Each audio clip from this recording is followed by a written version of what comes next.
right? Swear to tell the truth, all the truth, nothing but the truth, so help you Moses. I do.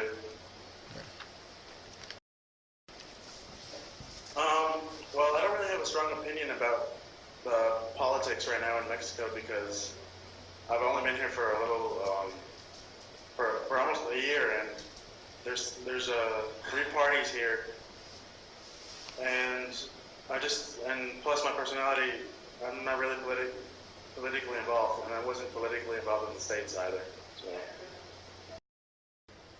for me, three symbols that describe Mexico City would be the Angel of Independence, the El Ángel de la Independencia. Another one would be the emblem on the Mexican flag, the eagle eating a snake on top of a cactus, because according to history, that's what made the Aztecs originally start building the city here. And another one would be the Templo Mayor, which are actually ruins of the original Aztec city before pre-Hispanic times. One of the major factors was the economy in the United States. You know, everything was going downhill. Well, in my opinion, and I really started investigating, and the Mexican economy is booming. It's growing about 3% a year. And also, I just want to get in touch with my roots. I had never come to Mexico, so those were two big important factors for me. Most of the products, about 90% of the products I use every day are made in Mexico, but the other 10% are brought in from the United States or China or Japan. I mean, Mexico has a strong trade tie with Japan, and there's also European brands here too. A gap between the classes, yes. I just going into the city and then coming out of the city, you just immediately see that gap.